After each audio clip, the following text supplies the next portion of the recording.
Hello everyone, कैसे हैं आप सब लोग। So welcome again to the channel. आप लोगों का इस प्लेटफॉर्म पर बहुत बहुत स्वागत है। और जैसे कि आप देख पा रहे होंगे कि आज हम डिस्कस करने जा रहे हैं ह्यूमन आई। आपके एग्जाम पॉइंट ऑफ व्यू से ये टॉपिक बहुत इंपॉर्टेंट रहने वाला है। यहाँ से क्वेश्चन पूछे जाने की बहुत ज़्यादा प्रोबेबिलिटी होती है। तो क्विकली इन 7 to 10 मिनट्स आज हम समझने की कोशिश करते हैं कि ह्यूमन आई क्या होता है। और अगर आपसे इस टॉपिक से एक डिस्क्रिप्टिव क्वेश्चन पूछा जाए, यानी कि एक मैक्सिमम मार्क्स का क्वेश्चन या बड़े नंबर का क्वेश्चन पूछा जाए, तो आप किस तरीके से अलग अलग पॉइंटर्स में इसको एक्सप्लेन करके आएंगे, उन सब चीज़ों के बारे में आइए फटाफट समझते हैं। तो सबसे पहले हम स्टार्ट करेंगे आपके डायग्राम से। थोड़ा सा जो आपको ये डायग्राम कॉम्प्लिकेटेड लगेगा, लेकिन अपने पॉइंट ऑफ व्यू से या हमारे लेवल के पॉइंट ऑफ व्यू से, यानी कि 10th के लेवल के पॉइंट ऑफ व्यू से क्या क्या चीज़ें इंपॉर्टेंट है उसके बारे में थोड़ा समझिए। सबसे पहले हम बात करते हैं, बेटा देखो नोट डाउन करके बता देते हैं। सिलरी मसल्स क्या होती हैं, ये आपको पता होना चाहिए। कॉर्निया क्या होता है, ये आपको पता होना चाहिए। आइरस क्या होता है, ये आपको पता होना चाहिए। लेंस के बारे में पता होना चाहिए, ठीक है। देन आपको ब्लाइंड स्पॉट के बारे में पता होना चाहिए, विट्रस बॉडी के बारे में, ठीक है। ऑप्टिक नर्व के बारे में, रेटिना के बारे में पता होना चाहिए। उसके अलावा इसमें एक एक्विस ह्यूमर भी होता है, वो आपको पता होना चाहिए, ठीक है। Pupil, cornea, iris, ciliary muscles, आपके पास लेंस हो गया, देन आपके पास विट्रस ह्यूमर हो गया, देन आपके पास एक्विस ह्यूमर हो गया, रोड्स एंड कोन्स होती हैं, रेटिना क्या होता है, इन सब चीजों के बारे में पता होना चाहिए। तो this is how your I looks like. आपका ये जो सबसे आउटर पार्ट होता है, इसको हम क्या बोलते हैं, इसको कॉर्निया कहा जाता है। फिर उसके जस्ट अंदर की तरफ जो कलर्ड सा पार्ट होता है, उसको हम क्या बोलते हैं, उसको आइरिस बोला जाता है। सिलरी मसल्स क्या होंगी, सिलरी मसल्स ये आपकी लेंस को जो होल्ड कर रही हैं, these are your ciliary muscles. यहाँ पर आप देख सकते हैं, ये आपकी जो लेंस को होल्ड करती हैं, इनको हम क्या बोलते हैं, इनको सिलरी मसल्स बोलते हैं। जब भी आंख के ऊपर अगर बहुत ज्यादा लाइट आती है तो वो कॉन्ट्रैक्ट हो जाती है, और जब आंख कॉन्ट्रैक्ट का मतलब क्या होता है, सिकुड़ जाती है। और जब तुम नॉर्मल देखते हो तो आंख बड़ी हो जाती है, बोलते हो ना ऐसा। तो जब आंख बड़ी हो जाती है तो वो आराम से एक्सपेंड हो जाती है। तो रिलैक्स करने में आंख को, या फिर उसका साइज छोटा बड़ा करने में आपकी सिलरी मसल्स ही हेल्प करती हैं, ठीक है। फिर यहाँ पे ये जो छोटे येलो पार्ट आपको दिखाई दे रहा है, उसको इसने लिगामेंट बोला है, हालांकि आपको इतना लिखने की जरूरत नहीं है। फिर हम बात करते हैं बेटा जी ऑप्टिक नर्व की। ऑप्टिक नर्व आंख के पीछे की तरफ होती है, जो कि आपका हेल्प करेगी किस चीज में भाई। अब तुमने देख तो लिया, जो भी तुम्हारी आंख का काम था उसका काम तो देखना था, लेकिन सामने क्या चीज पड़ी है उसको कौन प्रोसेस करता है, मैम उसको दिमाग ही प्रोसेस करेगा। तो कोई तो ऐसा होगा जो दिमाग तक मैसेज पहुंचाएगा। कौन पहुंचाता है, ये जो ऑप्टिक नर्व होती है, ये माइंड तक आपका मैसेज लेके जाएगी, ठीक है। अब यहाँ पर आप देखिएगा, ये पूरी की पूरी जो स्क्रीन आपको दिखाई दे रही है, इसको हम रेटिना बोल देते हैं। आपने बहुत अच्छे से मिरर के बारे में, लेंसेज के बारे में, सबके बारे में पढ़ा होगा, तो आपको ये पता चला होगा कि मैम हमेशा हम किस चीज की बात करते हैं, हम हमेशा बात करते हैं इमेजेस की। किसकी बात करते हो बच्चा, आप हमेशा बात करते हो इमेजेस की। और जब जब आप इमेजेस की बात करते हो, इमेज को मतलब मान लीजिए आपका कोई भी प्रतिबिंब बन रहा है, और जब आपने इमेज की बात करी, आप इसके बारे में क्या क्या लिखते हो कि मैम इसका साइज कैसा होगा, या तो फिर ये आपके पास इन्वर्टेड या तो फिर इरेक्ट कैसी बनेगी, है ना। और क्या बात करते हैं हम बात करते हैं ये आपके पास वर्चुअल होगी या तो फिर ये आपके पास रियल होगी, ये सारी चीजें हम बात करते हैं। तो जब हमने नॉर्मल बात करी किस चीज के बारे में, जब हम नॉर्मल लेंसेज और मिरर्स के बारे में बात कर सकते हैं इमेज की, तो आई के बारे में भी तो बात करेंगे ना। तो इमेज कहाँ बन रही थी मैम, कहीं ना कहीं तो देखने को मिलेगी हमको। और वो नॉर्मली आपको कहाँ पर देखने को मिलती है बेटा, जब भी हम एक्सपेरिमेंट्स करते हैं हमें वो देखने को मिलती है स्क्रीन के ऊपर। तो ये जो रेटिना होता है ना, ये रेटिना किसकी तरह काम करता है हमारी आंख में, उस स्क्रीन की तरह काम करता है जिस पर आपकी जो इमेज है वो फॉर्म होगी, ठीक है बेटा जी। बात समझ में आती है आप लोगों को, बहुत अच्छी बात है। तो चलिए अलग अलग पार्ट्स के बारे में पता चल गया, अब हमको लिख के क्या आना है उसके बारे में देख लेते हैं। तो सबसे पहले हम बात करेंगे किसकी जी, कॉर्निया की बात करते हैं। तो कॉर्निया क्या होता है आपके पास बच्चा, कॉर्निया होता है ट्रांसपेरेंट आउटर कवरिंग। जो आपको ट्रांसपेरेंट का क्या मतलब हुआ, ट्रांसपेरेंट का मतलब हुआ जो बाहर की बिल्कुल ट्रांसपेरेंट क्या होता है, पारदर्शी, जिसके तुम आर पार देख सकते हो। जो सबसे बाहर वाली कवरिंग है उसको तुमने क्या बोल दिया, कॉर्निया बोल दिया। क्या है, सबसे पहले जब आंख के ऊपर लाइट आके पड़ेगी कौन से पार्ट पर जाती है, वो सबसे पहले कॉर्निया पर जाती है। और कॉर्निया का क्या काम होता है, वो आपकी आंख को प्रोटेक्ट करेगा, ठीक है। बात समझ में आई। फिर कॉर्निया के बाद आप लोगों ने देखा होगा डायग्राम में भी मैंने आपको शो किया था, क्या होता है बेटा जी, आइरिस होता है। कॉर्निया के तुरंत बाद आपको आइरिस देखने को मिला। अब इस आइरिस का क्या काम है, इस आइरिस का काम है, ये आंख का कलर्ड पार्ट होता है, साथ ही साथ जो प्यूपिल होता है उसके साइज को कंट्रोल करेगा। प्यूपिल क्या होता है, प्यूपिल के बारे में समझ लीजिए।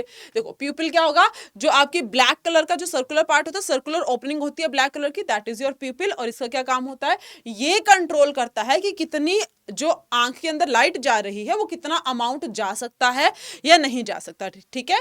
तो it controls the amount of light entering through the eye. फिर हम बात करते हैं लेंस की। लेंस क्या होता है, लेंस के बारे में आप बहुत अच्छे से जानते हो। कौन से वाला लेंस होता है आंख के अंदर, नॉर्मली आपके पास अगर हम आई की बात करते हैं, आपको कन्वेक्स लेंस यहां पर देखने को मिलेगा, ठीक है। क्या काम है बेटा जी, ट्रांसपेरेंट फ्लेक्सिबल स्ट्रक्चर। फ्लेक्सिबल का मतलब क्या हो मैम, छोटा बड़ा, हम सिलरी मसल्स उसके साइज को कंट्रोल कर सकते हैं, तो फ्लेक्सिबल इसका साइज हो जाएगा बेटा, ठीक है। क्या करेगा ये इसका क्या काम है, रेटिना के ऊपर जितनी भी लाइट आ रही है उस सारी लाइट को कहां पर फोकस करेगा, जो आपकी स्क्रीन है, जो आपके पास रेटिना हो गया। फिर क्या करता है, ये आपके नियर एंड फार विजिबिलिटी में, नियर पॉइंट का मतलब क्या होता है, देखो कई बार चश्मा लग जाता है, जैसे मुझे लगा हुआ है, तो आप क्या बोलोगे कि मैम आपको दूर का अच्छे से नहीं दिखाई दे रहा, तो आपका जो फार पॉइंट था वो क्या हो गया, वो कहीं और शिफ्ट हो गया। नॉर्मल, अगर मैं नॉर्मल आई की बात करूं बेटा, नॉर्मल आई के लिए आपके पास फार पॉइंट और नियर पॉइंट क्या होता है आपको पता है, बताइए, कोई बच्चा बता सकता है फार पॉइंट क्या होगा और आपके पास नियर पॉइंट क्या होगा, बोलिए जल्दी से। जो फार पॉइंट होता है बेटा वो इन्फिनिटी हो जाता है, और जो नियर पॉइंट होता है उसको हम 25 सेंटीमीटर बोलते हैं। तो आपकी आंख का जो नियर और फार मतलब लाइट एंटर करने में एंटर कर रही है, कितना पास का दिखाएगा, कितना दूर का दिखाएगा, वो पूरा का पूरा एकोमोडेशन जो है आपका लेंस कंट्रोल करेगा। अब हम आगे चलते हैं, फिर बात आती है रेटिना की, जिसके ऊपर लेंस ने क्या किया, पूरी की पूरी लाइट को फोकस कर दिया। तो रेटिना क्या है, कह रहा है कि लाइट सेंसिटिव लेयर है, तभी तो आपका अब लाइट को फोकस कर रहा है, तो somehow it will also react, कहां पर होती है, बैक पर होती है, ठीक है। ये क्या करेगी बेटा, इसके अंदर रोड्स एंड कोन्स होती हैं, और एट द एंड इसके ऊपर क्या बनती है, इमेज फॉर्म बन जाती है। चलिए रोड्स एंड कोन की बात कर लेते हैं। रोड एंड कोन्स की बात करेंगे, सबसे पहले रोड्स की बात करते हैं। रोड्स एंड कोन्स किसमें है भाई, रेटिना के अंदर पाए जाते हैं, रेटिना के अंदर होते हैं रोड्स एंड कोन। तो क्या हो जाएगा, आपकी क्या कर रहा है बेटा जी, detect dim and low light, ये डिटेक्ट करते हैं कि लाइट कम आ रही है या ज्यादा आ रही है। फिर रात को देखने के लिए ये रिस्पॉन्सिबल होती है, कौन, रोड्स रिस्पॉन्सिबल होती हैं। कौन सा क्या काम है, अब रंग भी दिख रहे हैं, रंग कौन दिखाता है आपको, कौन दिखाता है, C4 कौन से, C4 कलर्स, तो ऐसे याद रखेंगे। फिर बेटा जी दिन में देखने के लिए मैम हमारे पास क्या हो गया, कौन रिस्पॉन्सिबल हो गया, देखो कैसे याद रख सकते हैं, देखो मैम रात में अंधेरा होता है तो रात में कलर नहीं दिखाई देते, तो कलर कब दिखाई देते हैं, कलर तो दिन में ही दिखाई देते हैं। और C4 क्या होता है, C4 कौन्स होता है, तो कौन्स रिस्पॉन्सिबल हो गया कलर्स के लिए और डे विजन के लिए। और बाकी का जो बचा हुआ है मैम, लाइट कम ज्यादा होती है, लाइट दिखेगी रात को तभी तो अंधेरा दूर भागेगा ना, तो लाइट के लिए अपने पास रोड्स रिस्पॉन्सिबल हो जाएगा, और नाइट विजन भी आपको कौन प्रोवाइड कर रहा है, आपको रोड्स प्रोवाइड कर रहा है। चलिएगा बेटा जी, अब at the end optic nerve के बारे में मैंने आपको बता दिया था। ऑप्टिक नर्व का क्या काम है मैम, ये रेटिना से ब्रेन तक सिग्नल लेके जाएगी, और फिर जाके हमें पता चलेगा भाई एक्चुअली में क्या बना है या किस चीज को देख रही हूँ। अब हमें क्या देख लगता है ना कि मैम इतना सारा काम हो रहा है, ब्रेन के अंदर जा रही है, फिर वो प्रोसेस कर रहा है, पहले कॉर्निया के पास आया, फिर आइरिस के पास, फिर प्यूपिल के पास, प्यूपिल ने डिसाइड किया कि सिलरी मसल्स को बोला कि भाई सिकुड़ना है, कम होना है, फिर रेटिना पे इमेज को फोकस, लाइट को फोकस किया, फिर कौन और रोड्स ने अपना काम किया, फिर ऑप्टिक नर्व के पास गया सिग्नल, वो ब्रेन के पास जाएगा।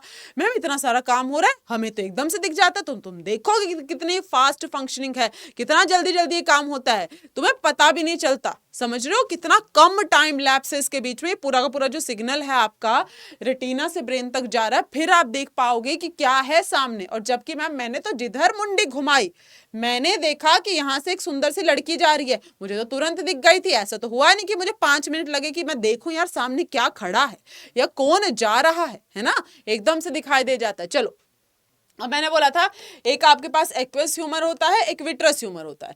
तो जो एक्वेस ह्यूमर होता है वो क्या होता है बेटा जी, कॉर्निया और लेंस के बीच में जो स्टार्टिंग का पार्ट था ना, हमने बोला कॉर्निया सबसे आउटर पार्ट है और बीच में सिलरी मसल्स के बीच में आपका लेंस था। तो आपका कॉर्निया और लेंस के बीच में जो वाला आपका जो फ्लूइड भर रहा होगा वो होता है बेटा जी आपके पास यहां पर, ठीक है, this is your aqueous humour.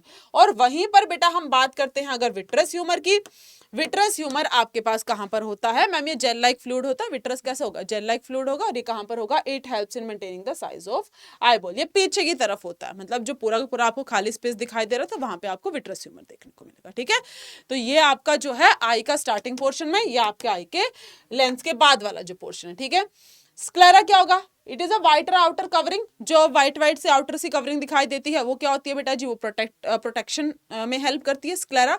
और आपके पास क्या होगा? शेप और सेफ्टी जो है आपके आई को देगी।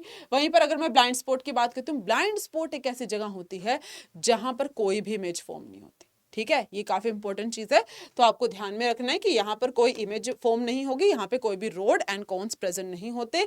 वहीं पर अगर हम येलो स्पॉट की बात करते हैं, ये एक ऐसा पॉइंट है जहां पर आपका मतलब देखो मैम, कुछ ना कुछ तो ऐसे बच्चे हैं क्लास के अंदर जो एकदम से उनको सब कुछ समझ में आ जाता है, sharpest students of the class. कुछ ऐसे हैं जिनको कुछ समझ में नहीं आता। तो जिन्हें कुछ से समझ नहीं आ रहा, those are your blind points या स्पोर्ट्स। जिनको सब समझ में आ रहा, those are your yellow sports. तो ये क्या है? Sharpest vision point. यहाँ पर आपकी मैक्सिमम कोन्स प्रेजेंट होती है। ठीक है, so this is all about I.